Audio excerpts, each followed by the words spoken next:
അധ്യക്ഷ പ്രസംഗത്തിനായി ഡോക്ടർ മധു മീനച്ചിൽ സാറിനെ ഞാൻ ഈ വേദിയിലേക്ക് സ്നേഹപൂർവ്വം സ്വാഗതം ചെയ്യുന്നു. മലയാള സാഹിത്യത്തിൽ BA, MA എന്നിവയ്ക്ക് ശേഷം കേരള യൂണിവേഴ്സിറ്റിയിൽ നിന്നും മലയാള സാഹിത്യത്തിൽ MAയും വിദ്യാഭ്യാസത്തിൽ MPhilഉം ശേഷം ഡോക്ടറേറ്റും കരസ്ഥമാക്കി. കവിതാ സമാഹാരങ്ങൾ, ചെറുകഥാ സമാഹാരങ്ങൾ, യാത്രാ വിവരണങ്ങൾ, നാടകങ്ങൾ, ലേഖന സമാഹാരങ്ങൾ എന്നിവയിലൂടെ സാർ മലയാള സാഹിത്യത്തിന് നിരവധി സംഭാവനകൾ നൽകി. കൂടാതെ ക്യാമ്പസ് ഫിലിമുകൾ, ഡോക്യുമെന്ററികൾ, ഷോർട്ട് ഫിലിമുകൾ, തെരുവ് നാടകങ്ങൾ എന്നിവയുടെ രചന, സംവിധാനം എന്നിങ്ങനെ സർ തന്റെ കയ്യൊപ്പ് പതിപ്പിക്കാത്ത മേഖലകൾ വളരെ ചുരുക്കം. ഇതിൽ ഒരു പീലിക്കണ്ണിന്റെ ഓർമ്മയ്ക്ക്, ഭാഗ്യക്കുറി, ഉദകം, ഓർമ്മമരം എന്നീ കൃതികൾക്ക് വിവിധ പുരസ്കാരങ്ങൾ ലഭിച്ചു. കഴിഞ്ഞ 23 വർഷങ്ങളായി സാമൂഹ്യ സേവന രംഗത്ത് മുഴുവൻ സമയവും പ്രവർത്തിച്ചു വരുന്ന മധു സർ ഇപ്പോൾ കേസരി വാരികയുടെ മുഖ്യ പത്രാധിപനാണ്. Sir please.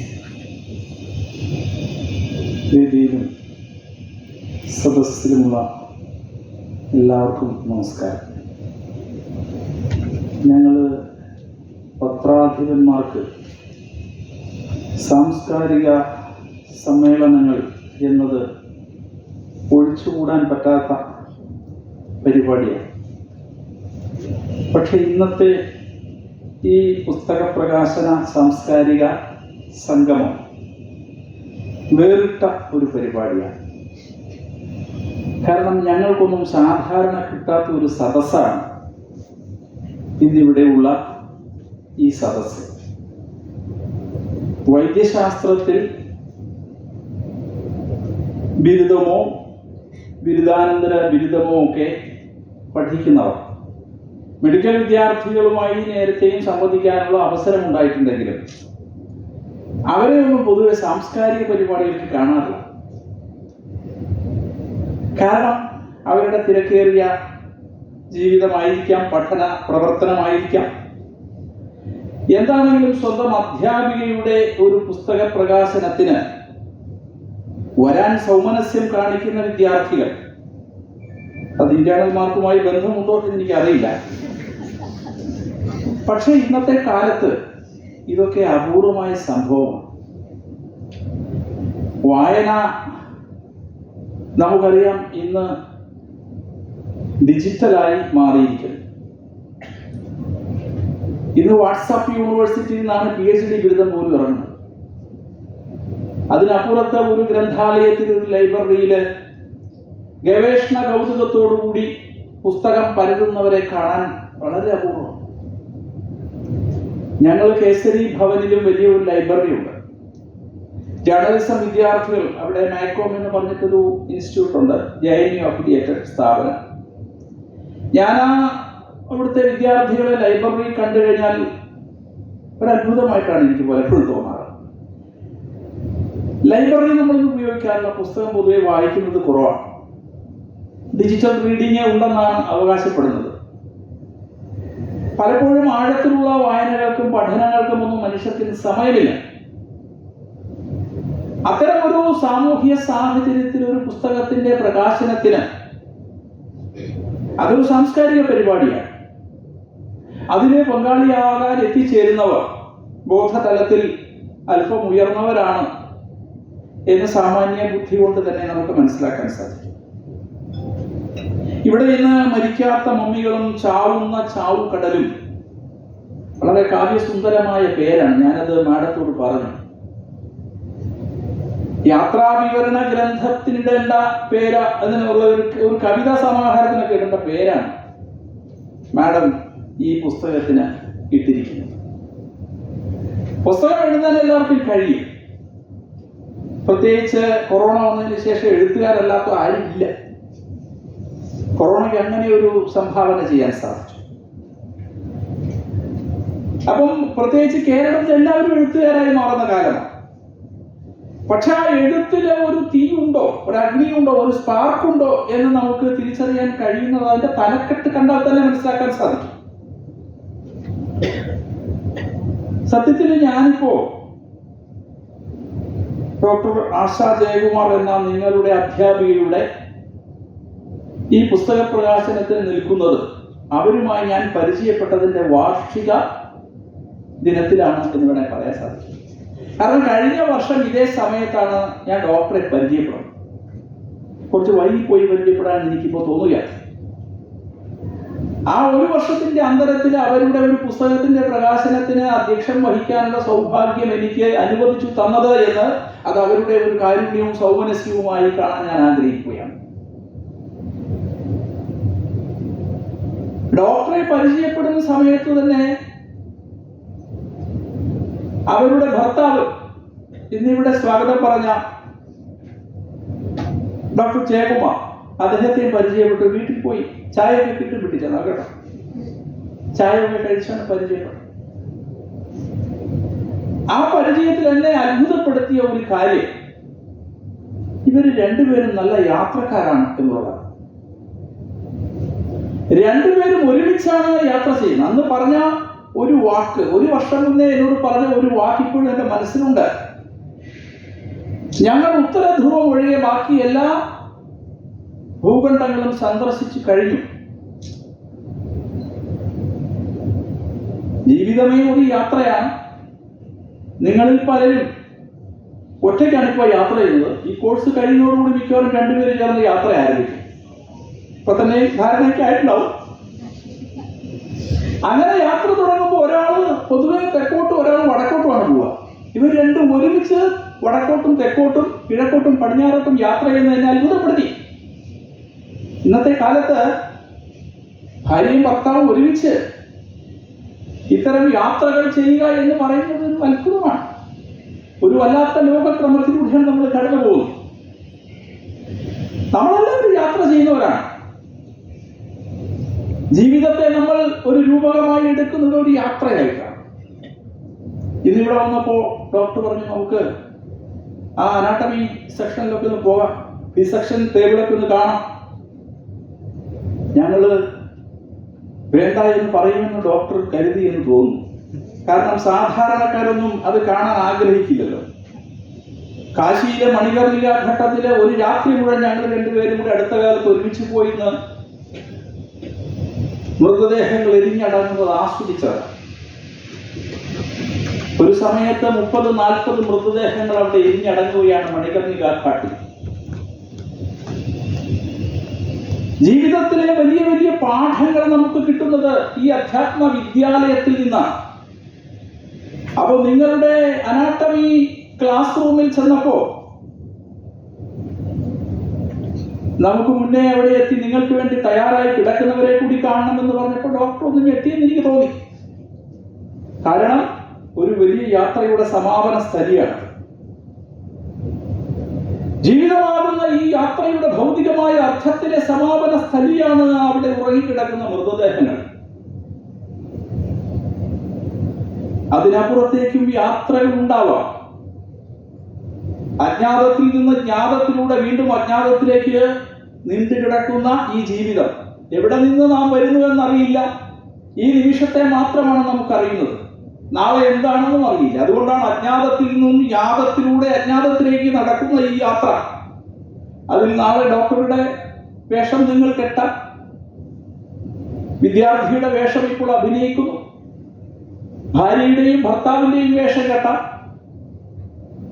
അപ്പൊ യാത്രകളെ നമ്മൾ ഈ ജീവിതത്തെ തന്നെ രൂപകമായി പറയുന്നത് ജീവിത യാത്ര എന്നാണ്. ആ യാത്രയ്ക്കുള്ളിലെ മറ്റൊരു യാത്രയാണ് നമ്മൾ നിരന്തരം കാണുന്ന കാഴ്ചകൾ. എല്ലാവരും കാണുന്നു, നിരീക്ഷിക്കുന്നുണ്ടോ എന്ന കാര്യമാണ് പ്രശ്നം. നിരന്തരം നമ്മൾ കാണുന്നു,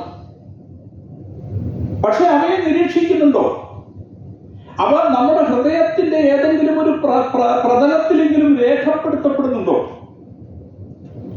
നാം ഇന്ന് പഠിക്കുന്നതൊക്കെ ആരൊക്കെയോ നിരീക്ഷിച്ചതിന്റെ, ശ്രദ്ധിച്ചതിന്റെ രേഖപ്പെടുത്തലുകളെയാണ്.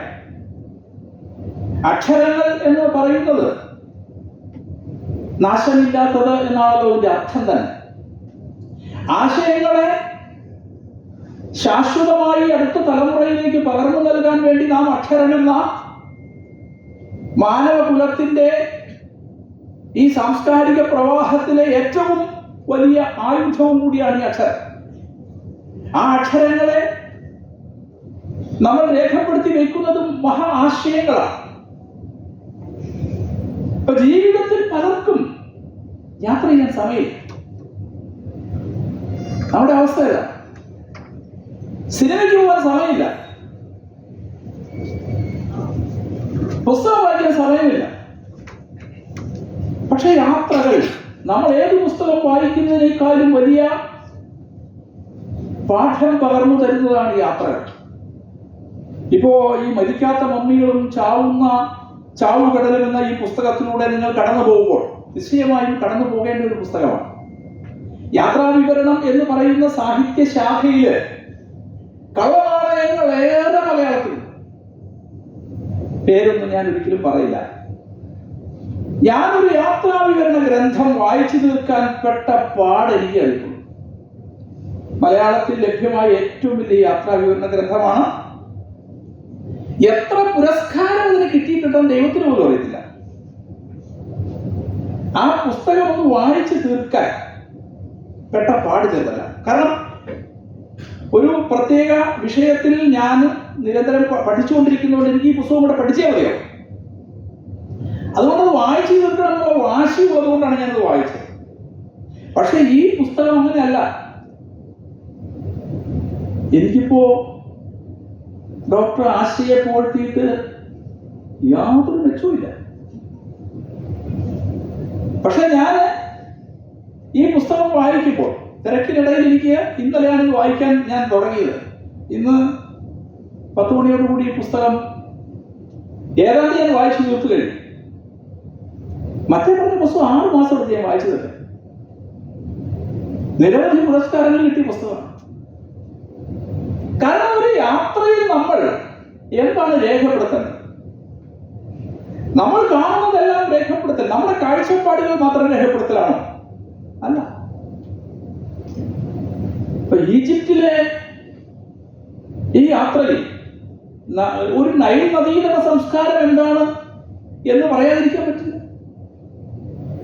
അവിടെ മമ്മികളായി ഉറങ്ങുന്ന ഫറവോന്മാരെ കുറിച്ച് പറയാതിരിക്കാൻ പറ്റില്ല.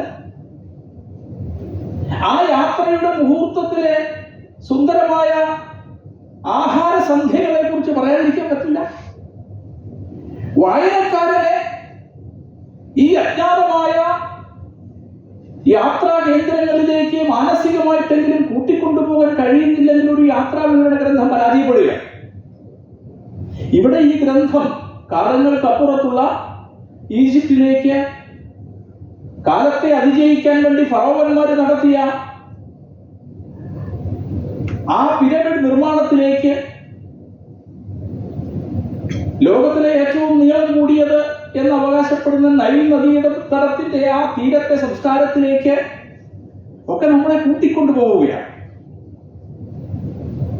അപ്പൊ ഈ ഡോക്ടറുടെ ചെലവിൽ നമ്മൾ വലിയ മുടക്കില്ലാതെ ഈ സ്ഥലങ്ങളൊക്കെ സന്ദർശിച്ച ഒരു പ്രതീതിയാണ് നമുക്ക് ഉണ്ടാവുന്നത്. ഇപ്പോഴും യാത്ര തുടരുകയാണ്. ഈ ജീവിതത്തിന്റെ യാത്രയിൽ നമുക്ക് എന്താ ബാക്കിയുള്ളത് എന്ന് ചോദിച്ചാൽ, നമുക്ക് മുന്നേ എത്രയോ പേര് കടന്നുപോയി, നമ്മളും കടന്നുപോകും. എന്താണ് ബാക്കിയുള്ളത്? ഏത് മുദ്രയാണ് ബാക്കി വെച്ചിരിക്കുന്നത്? നമ്മളുടെ പാദമുദ്രകളെ തന്നെ പിൻപദത്താലെ തുടച്ചു മറച്ച് കടന്നു പോകണമെന്ന് ആഗ്രഹിക്കുന്നവരും നമ്മുടെ കൂട്ടത്തിലുണ്ട്. ഒരു മുദ്രയും അവശേഷിപ്പിക്കണ്ട എന്ന് ആഗ്രഹിക്കുന്നവരുണ്ട്. പക്ഷെ അങ്ങനെയുള്ളവരുടെ പലരുടെയും ജീവിതത്തിന്റെ മുദ്രകൾ കാലത്തിന് മായ്ക്കാൻ കഴിയാതെ കാലാധിപത്യമായി നിൽക്കുകയാണ്. ശങ്കരാചാര്യൻ നമ്മുടെ ഇടയിലൂടെ നടന്നുപോയി. അദ്ദേഹം ഒന്നും ശേഷിപ്പിക്കണമെന്ന് ആഗ്രഹിച്ച വ്യക്തിയല്ല. പക്ഷെ ശങ്കരൻ ഇപ്പോഴും നമ്മുടെ ഇടയിൽ ജീവിക്കുകയാണ്. ക്രിസ്തു നമ്മുടെ ഇടയിലൂടെ കടന്നുപോയി. ഗാൽഗുത്ത മലയിലേക്ക് ലോകത്തിന്റെ പാപം പരിഹരിക്കാൻ വേണ്ടിയിട്ട്, ആ പാപങ്ങൾ ഏറ്റെടുക്കാൻ വേണ്ടിയിട്ട് ഏലി ഏലി അൽമാ ശബക്താനി എന്ന അവസാനത്തെ വിലാപത്തിൽ എന്റെ ദൈവമേ ഇവർ ചെയ്യുന്നത് എന്താണെന്ന് അറിയുന്നില്ല എന്ന് പറഞ്ഞുകൊണ്ട് ആ ഗാൽഗുത്ത മലയുടെ ആ മുകളിൽ ജീവിതം ലോകത്തിന് വേണ്ടി ഹോമിച്ച ക്രിസ്തു ഒന്നും തന്റേതായി ഈ ലോകം ഓർക്കണമെന്ന് കരുതി ബാക്കി വെക്കാൻ ആഗ്രഹിച്ചാണ്. പക്ഷെ ലോകം ക്രിസ്തുവിനെ ഓർക്കുകയാണ്. ഏതോ വ്യാധന്റെ അവസാനത്തെ ശരത്തിന് വേണ്ടി കാൽക്കും അനക്കിക്കൊണ്ട് കിടന്ന കൃഷ്ണനും തന്റേതായി ഒന്നും ബാക്കി വെക്കണമെന്ന് ആഗ്രഹിച്ചവനല്ല. പക്ഷെ അവരുടെ കർമ്മത്തിന്റെ തിരിശേഷിപ്പുകൾ നമ്മുടെ ഇടയിൽ നാമായി നമ്മെ രൂപപ്പെടുത്തുന്ന ശക്തിയായി നിൽക്കുകയാണ്. ഒരു ഗ്രന്ഥം കാലാധിപത്യമാകുന്നത് അതിന്റെ കാഴ്ചപ്പാടുകൾ കാലാധിപത്യമാകുമ്പോഴാണ്. അല്ലാത്ത എല്ലാ ഗ്രന്ഥത്തിനും അതിന്റെ ന്യൂസ് പ്രിന്റിന്റെ വില പോലും കിട്ടില്ല.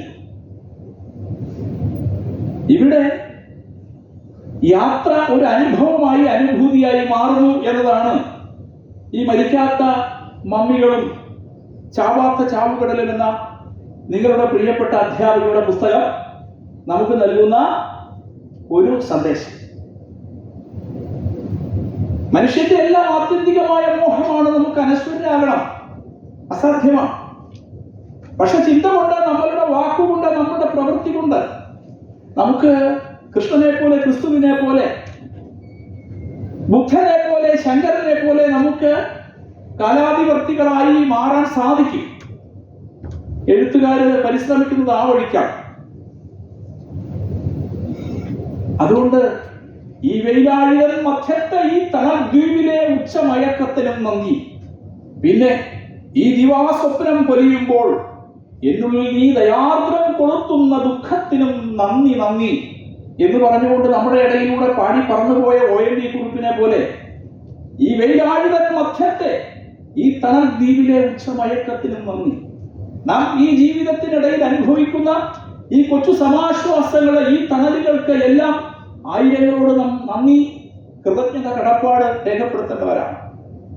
ഇതൊരു ദിവാസ്വപ്നമാണ്, ഒരു പകൽ സ്വപ്നമാണ്. ഈ ദിവാസ്വപ്നം നാളെ മറയും. ആ ഉച്ചമയക്കത്തിനും കൂടി നന്ദി പറഞ്ഞ് കടന്നു പോകേണ്ടവരാണ് നമ്മൾ. പക്ഷേ നമ്മളുടെ കർമ്മം കൊണ്ട്, നമ്മളുടെ ചിന്ത കൊണ്ട്, നാം രേഖപ്പെടുത്തുന്ന അക്ഷരം കൊണ്ട് നമുക്ക് കാലത്തെ അതിജയിക്കാൻ കഴിയും.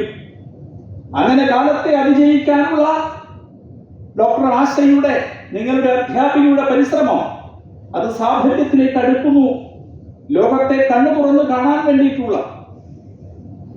ലോകത്തെ ഹൃദയത്തിന്റെ ആഴങ്ങളിലേക്ക് ആവാഹിക്കാനുള്ള അവരുടെ പരിശ്രമങ്ങൾ ഉത്തരോത്തരം വിജയിക്കട്ടെ എന്ന് ആശംസിച്ചുകൊണ്ട് ഞാൻ ഈ വാക്കുകൾ ഉപസംഹരിക്കുന്നു.